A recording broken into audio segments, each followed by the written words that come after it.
మరొక important development ఏమిటంటే skill కేసులో సుప్రీంకోర్టులో జరిగినటువంటి విచారణ. స్కిల్ కేసులో బెయిల్ వచ్చిందండి చంద్రబాబు నాయుడు గారికి. ఏపీ హైకోర్టు బెయిల్ ఇచ్చింది. దాని మీద జగన్మోహన్ రెడ్డి గారు సుప్రీంకోర్టుకి అప్పీల్కి వెళ్ళారు. ఏమని? ఈ బెయిల్ రద్దు చేయండి అని.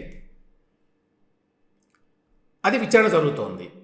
నిన్న విచారణకు వచ్చినప్పుడు ఆ కేసులో జగన్మోహన్ రెడ్డి గారి లాయర్, అంటే ప్రభుత్వ లాయర్ అనుకోండి, ప్రభుత్వ లాయర్ అయినా జగన్మోహన్ రెడ్డి గారి సొంతం అన్నట్టే, ప్రభుత్వం అంతా ఆయన సొంతం కాబట్టి ప్రభుత్వ డబ్బుతోటి ఈ కేసు అంతా వాదిస్తారు కదా. అక్కడ లాయర్ ఎవరు?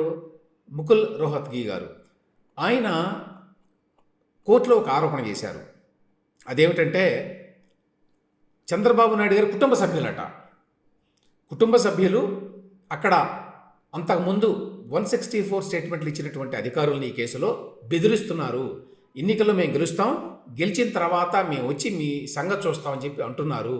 కాబట్టి బెయిల్ రద్దు చేయాలి అనేటువంటి కొత్త వాదన తీసుకొచ్చి దీనికి ఒక అనుబంధ ఎఫిడవిట్ను కూడా వేశారండి.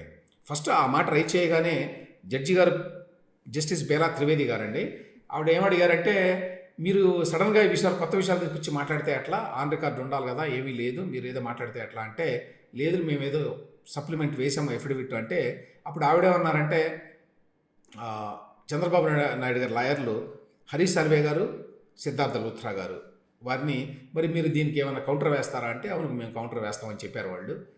దాంతో 3 వారాల పాటు కేసును మళ్ళీ వాయిదా వేశారండి. ఇది జరిగింది.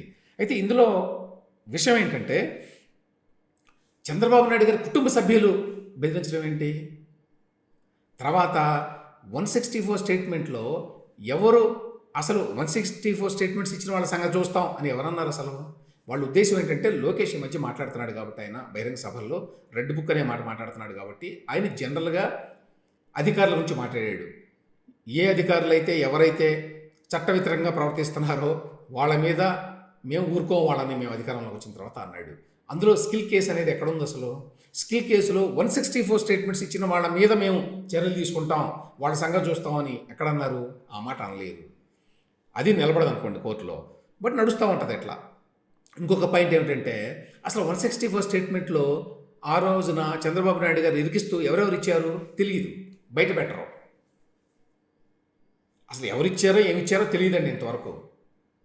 నిజాలు చెప్పరు కదా ఇప్పుడు. ఆ తర్వాత ఒకవేళ 164 స్టేట్మెంట్ కింద చంద్రబాబు నాయుడు గారి పాత్ర ఉన్నదని చెప్పి కొంతమంది ఐఏఎస్ అధికారులు ఇచ్చి ఉంటే, వాళ్ళు నిజాలే కదా చెప్పుంటారు. 164లో నిజాలు చెప్పలేదా? అబద్ధాలు చెప్పారా? ఎందుకంత భయం? అధికారంలోకి వచ్చిన తర్వాత ఏం చేస్తారు? ఒకవేళ తెలుగుదేశం పార్టీ అధికారంలోకి వచ్చింది, మీరు నిజాలే కనుక చెప్పుంటే మీరు భయపడడానికి ఏముంది? మీరంతా సత్యహరిచంద్రులు కదా, వైసీపీతో సహా. మరి మీరు నిజాలు చెప్తే మేము వచ్చిన తర్వాత మేము చర్యలు తీసుకుంటామంటే ప్రభుత్వంలో ఉండి చర్యలు తీసుకోవచ్చా అక్రమంగా?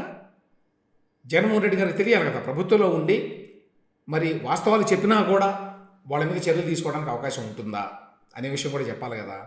ఆ తర్వాత మరి తెలుగుదేశం పార్టీ ఈసారి అధికారంలోకి వస్తుందని చెప్పి అంత గట్టిగా నమ్ముతున్నారా జగన్మోహన్ రెడ్డి గారు వారి లాయర్లు? అందుకనే భయపడుతున్నారా? ఈ ప్రశ్నలన్నీ వస్తాయండి. ఆన్ రికార్డు పెట్టండి అంటే మేము అప్లికేషన్ ఫైల్ చేసామంటే సార్ రిజైండర్ ఇస్తారు, మార్చి 19కి వాయిదా వేశారండి. అప్పుడు చంద్రబాబు నాయుడు గారి తరఫు లాయర్లు దాని మీద రిజైండర్ ఇస్తారు. ఇది ఇప్పట్లో తెలదండి కేసు. ఇది కొంచెం టైం పడుతుంది, అన్లెస్ ఇందులో ఏమన్నా పొలిటికల్ ఇంటర్ఫియరెన్స్ ఉంటే తప్ప.